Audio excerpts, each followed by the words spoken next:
30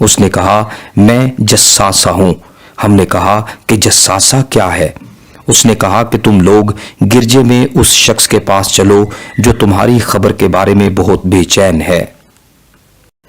جب اس نے ہمارا یوں نام لیا تو ہم گھبرا گئے کہ کہیں وہ شخص شیطان نہ ہو۔ ہم جلدی جلدی گرجے تک پہنچے، وہاں اندر ایک بہت بڑا انسان دیکھا۔ ایسا خوفناک انسان ہماری نظروں سے نہیں گزرا تھا۔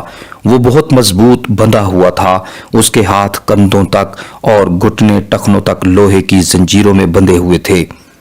ہم نے پوچھا تو ہلاک ہو تو کون ہے؟ اس نے کہا جب تم نے مجھے پا لیا ہے اور تمہیں معلوم ہو گیا ہے تو تم مجھے بتاؤ تم لوگ کون ہو؟ ہم نے کہا کہ ہم عرب کے لوگ ہیں۔ اس کے بعد تمیم داری نے اپنے بحری سفر، طوفان، جزیرہ میں داخل ہونے، جساسہ ملنے کی تفصیل دہرائی۔ اس نے پوچھا کیا بیسان کی کھجوروں کے درختوں پر پھل آتے ہیں؟ ہم نے کہا ہاں۔ اس نے کہا وہ زمانہ قریب ہے جب ان درختوں پر پھل نہیں آئیں گے۔ پھر اس نے پوچھا بحیرہ تبریہ میں پانی ہے یا نہیں؟ ہم نے کہا ہے، اس میں بہت پانی ہے۔ اس نے کہا ان قریب اس کا پانی خشک ہو جائے گا۔ پھر اس نے پوچھا زغر کے چشمے کا کیا حال ہے؟ اس چشمے میں پانی ہے اور کیا اس کے قریب کے لوگ اس پانی سے کاشتکاری کرتے ہیں؟ ہم نے کہا ہاں۔ پھر اس نے پوچھا امیوں کے نبی کے بارے میں بتاؤ، اس نے کیا کیا؟ ہم نے کہا کہ وہ مکہ سے ہجرت کر کے مدینہ منورہ چلے گئے۔ اس نے پوچھا کیا عربوں نے اس سے جنگ کی ہے؟ ہم نے کہا ہاں۔ اس نے پوچھا انہوں نے عربوں سے کیا معاملہ کیا؟ ہم نے اس کو تمام واقعات بتائے۔ جو لوگ عربوں میں عزیز تھے ان پر آپ نے غلبہ حاصل کر لیا اور انہوں نے اطاعت قبول کر لی۔ اس نے کہا ان کے حق میں اطاعت کرنا ہی بہتر ہے۔ اب تمہیں میں اپنا حال بتاتا ہوں۔ میں مسیح ہوں، ان قریب مجھ کو نکلنے کا حکم دیا جائے گا۔ میں باہر نکلوں گا اور زمین پر سفر کروں گا، یہاں تک کہ کوئی آبادی ایسی نہ چھوڑوں گا جہاں میں داخل نہ ہو جاؤں۔ 40 راتیں برابر گشت میں رہوں گا، لیکن مکہ اور مدینہ میں نہ جا سکوں گا، وہاں جانے سے مجھے منع کیا گیا ہے۔ جب میں ان میں سے کسی میں داخل ہونے کی کوشش کروں گا تو ایک فرشتہ تلوار لیے ہوئے مجھے روکے گا۔ ان شہروں کے ہر راستے پر فرشتے مقرر ہوں گے۔ ناظرین، یہ واقعہ سنانے کے بعد رسول اللہ صلی اللہ علیہ وسلم نے اپنا عصا مبارک منبر پر مار کر فرمایا یہ ہے طیبہ، یہ ہے طیبہ یعنی المدینہ۔ پھر آپ صلی اللہ علیہ وسلم نے فرمایا آگاہ رہو، میں تم کو یہی نہیں بتایا کرتا تھا؟ ہوشیار رہو کہ دجال دریائے شام میں ہے یا دریائے یمن میں ہے، نہیں بلکہ وہ مشرق کی طرف ہے، وہ مشرق کی طرف ہے، وہ مشرق کی طرف ہے۔ یہ طویل حدیث مبارکہ مشہور کتاب صحیح مسلم سے ماخوذ ہے۔ 5235 نمبر پر موجود اس حدیث مبارکہ میں آپ صلی اللہ علیہ وسلم نے حضرت تمیم داری کا واقعہ سنانے کے بعد پہلے فرمایا کہ دجال دریائے شام میں ہے یا دریائے یمن میں ہے، پھر اس کے بعد اس خیال کو خود ہی رد فرما دیا اور 3 مرتبہ فرمایا کہ وہ مشرق کی طرف ہے۔ ناظرین، اس حدیث مبارکہ میں غور کیا جائے تو دجال نے لوگوں سے بیسان کی کھجوروں کے باغ، زغر کے چشمے، بحیرہ تبریہ اور نبی کریم صلی اللہ علیہ وسلم کے بارے میں سوالات پوچھے۔ ان سوالوں میں آپ غور کریں تو 4 میں سے 3 سوال پانی کے متعلق ہیں، نیز ان جگہوں سے دجال کا یقیناً کوئی نہ کوئی تعلق ضرور ہے۔ ہم سب سے پہلے باغات کی سرزمین بیسان کے بارے میں بات کرتے ہیں۔ بیسان پہلے فلسطین کے اندر تھا، یعنی فلسطین کا حصہ تھا۔ حضرت عمر فاروق رضی اللہ تعالی عنہ کے دور خلافت میں اس کو حضرت شرحبیل بن حسنہ اور حضرت عمر بن عاص رضی اللہ تعالی عنہما نے فتح کیا تھا۔ پھر بیسان 1948 سے پہلے اردن کا حصہ بن گیا۔ مئی 1948 میں اسرائیل نے بیسان شہر سمیت ضلع بیسان کے 29 چھوٹے بڑے دیہاتوں پر قبضہ جما لیا اور اب یہ اسرائیل کے قبضہ میں ہے۔ جہاں تک بیسان میں کھجوروں کے باغات کا تعلق ہے تو اس کے بارے میں مشہور مورخ ابو عبداللہ یاقوت حموی نے معجم البلدان میں لکھا ہے کہ بیسان اپنی کھجوروں کی وجہ سے مشہور تھا۔ میں وہاں کئی مرتبہ گیا ہوں لیکن مجھے وہاں صرف 2 پرانے کھجوروں کے باغات ہی نظر آئے۔ ناظرین، اس وقت بھی بیسان کھجوروں کے لیے مشہور نہیں ہے، بلکہ اس وقت مغربی کنارے کا شہر اریحا کھجوروں کے لیے مشہور ہے، اگرچہ بیسان کا کچھ علاقہ ابھی بھی اردن میں ہے، جو کہ اردن کے شہر غور کے علاقے میں ہے، اور غور کے علاقے میں اس وقت گندم اور سبزیاں پیدا ہوتی ہیں۔ نیز اردن کی زراعت کا مستقبل بھی کچھ اچھا نہیں ہے۔ اردن کا تمام تر انحصار دریائے یرموک کے پانی پر ہے۔ اردن دریائے یرموک کے پانی کو اپنے مشرقی غور کینال ایریگیشن پروجیکٹ کے لیے غور شہر کے قریب لایا ہے۔ اردن کی زمینوں کو غور کے اسی پروجیکٹ کے ذریعے سیراب کیا جاتا ہے، جبکہ دریائے یرموک گولان کے پہاڑی سلسلے سے نظر آتا ہے۔ اب ہم بات کرتے ہیں بحیرہ طبریہ کی تاریخی اور جغرافیائی اہمیت کی۔ ناظرین، دجال کا دوسرا سوال بحیرہ طبریہ کی طرف سے تھا۔ بحیرہ طبریہ پر بھی اس وقت اسرائیل کا ہی قبضہ ہے۔ بحیرہ طبریہ کے ارد گرد 9 شہر آباد ہیں، جن میں ایک شہر طبریہ بھی ہے، جو یہودیوں کے 4 مقدس شہروں میں سے ایک ہے۔ یہ شہر ایک تاریخی پس منظر رکھتا ہے۔ سن 70 عیسوی میں جب رومی بادشاہ تیتوس نے بیت المقدس کو برباد کیا تو یہودی مذہبی پیشوا، جن کو ربی کہا جاتا ہے، طبریہ میں آ کر جمع ہو گئے۔ یہاں یہودی مذہبی پیشواؤں کی ایک اعلیٰ سطحی عدالت بلائی گئی۔ آگے چل کر ان فیصلوں کی روح سے 3 اور 5ویں صدی عیسوی کے دوران یہودیوں کی مذہبی اور شہری قوانین کی کتاب تالمود مرتب کی گئی۔ سن 1200 عیسوی میں یہودیوں کو اپنے کالے کرتوتوں کی وجہ سے طبریہ سے بھاگنا پڑا، پھر دوبارہ سن 1800 عیسوی میں یہاں آ کر آباد ہوئے۔ اس وقت یہ شہر پرفضا سیاحتی مقام ہے۔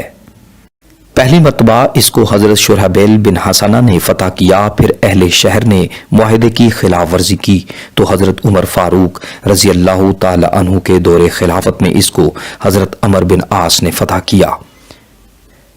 تاریخ کی مشہور کتاب معجم البلدان میں لکھا ہے کہ یہاں ایک بہت قدیم عمارت ہے جس کو ہیکل سلیمانی کہا جاتا ہے۔ اس کے درمیان سے پانی نکلتا ہے۔ یہاں گرم پانی کے چشمے بھی ہیں۔ بیسان اور غور کے درمیان ایک گرم پانی کا چشمہ ہے جو حضرت سلیمان علیہ السلام کے نام سے مشہور ہے۔ اس چشمے کے بارے میں لوگوں کا خیال ہے کہ اس میں ہر مرض سے شفا ہے۔ اور بحیرہ طبریہ کے درمیان میں ایک کٹاؤ دار چٹان ہے جس کے اوپر ایک اور چٹان چڑھی ہوئی ہے جو دیکھنے والوں کو دور سے نظر آ جاتی ہے۔ اس علاقے والوں کا اس کے بارے میں یہ خیال ہے کہ یہ حضرت سلیمان علیہ السلام کی قبر ہے۔ ناظرین، بحیرہ طبریہ شمال مشرق اسرائیل میں اردن کی سرحد کے قریب ہے۔ اس وقت بھی اس میں میٹھا پانی موجود ہے۔ اس وقت اس کی لمبائی شمال سے جنوب 23 کلومیٹر ہے۔ اس کی زیادہ سے زیادہ چوڑائی شمال کی جانب ہے جو 13 کلومیٹر ہے۔ اس کی انتہا گہرائی 157 فٹ ہے۔ اس کا کل رقبہ 166 مربع کلومیٹر ہے۔ اس وقت اس میں مختلف اقسام کی مچھلیاں بھی پائی جاتی ہیں۔ اس وقت بحیرہ طبریہ اسرائیل کے لیے میٹھے پانی کا سب سے بڑا ذریعہ ہے، جبکہ بحیرہ طبریہ کے پانی کا بڑا ذریعہ دریائے اردن ہے جو گولان کی پہاڑیوں کے سلسلے جبل الشیخ سے آتا ہے۔ اب اسرائیل نے یہ کیا ہے کہ بحیرہ طبریہ سے پہلے ہی دریائے اردن کا رخ موڑ کر اسرائیل کے اندر لے گیا ہے اور اس سے اپنی ضرورت پوری کرتا ہے۔ جو پانی بچتا ہے اس کو اپنے صحرا میں گرا دیتا ہے تاکہ مسلمانوں کو پانی سے محروم کیا جا سکے، جس کے نتیجے میں اردن کی زمینیں بنجر ہو جانے کا خطرہ پیدا ہو چکا ہے۔ اس کے ساتھ ساتھ بحیرہ طبریہ کے بھی سوکھ جانے کا خطرہ پیدا ہو گیا ہے۔ دجال کا تیسرا سوال زغر کے چشمے کے بارے میں تھا۔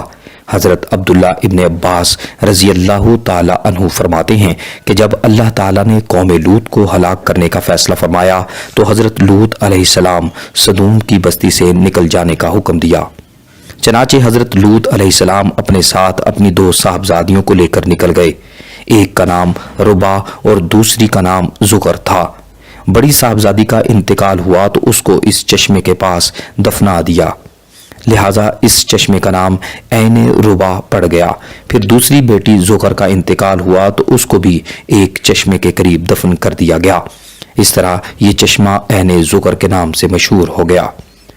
ابو عبداللہ حموی نے معجم البلدان میں عین زغر کو بحر مردار یعنی ڈیڈ سی اسرائیل کے مشرقی جانب بتایا ہے۔ بائبل کے مطابق قوم لوط پر عذاب کے بعد حضرت لوط علیہ السلام جس بستی میں گئے اس کو زور کہا گیا، جو اس وقت بحر مردار کے مشرقی جانب اردن کے علاقے میں الصافی کے نام سے مشہور ہے۔ ناظرین، اب ہم بات کریں گے گولان کی پہاڑیوں کی جغرافیائی اہمیت کی۔ 1967 کی جنگ میں اسرائیل نے شام سے گولان کی پہاڑیاں چھین لی تھیں۔ جبل الشیخ گولان کے پہاڑی سلسلے کی سب سے اونچی چوٹی ہے، جہاں سے ایک طرف بیت المقدس اور دوسری جانب دمشق بالکل اس کے نیچے نظر آتا ہے۔ اس کی اونچائی 9232 فٹ ہے۔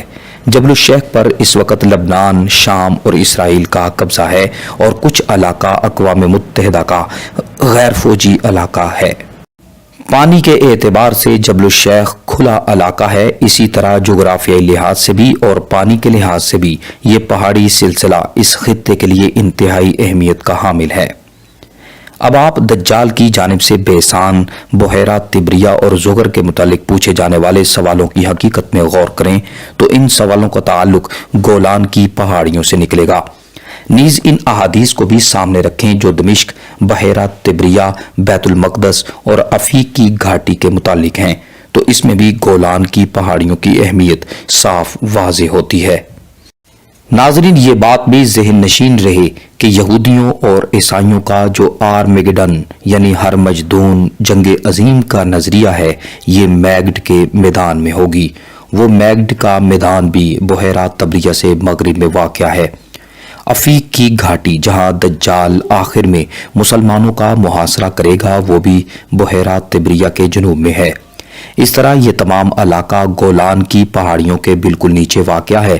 اسی طرح اسرائیل و فلسطین اور اسرائیل و شام کے علاقوں کے بارے میں اختلافات کی خبروں پر غور کریں تو بات آسانی سے سمجھ میں آ جائے گی کہ عالمی کفر کن باتوں کو سامنے رکھ کر اپنی منصوبہ بندی کر رہا ہے اور فلسطینیوں کو ختم کرنے کے لیے سارے کا سارا کفر اسرائیل کا ساتھ کیوں دیتا ہے۔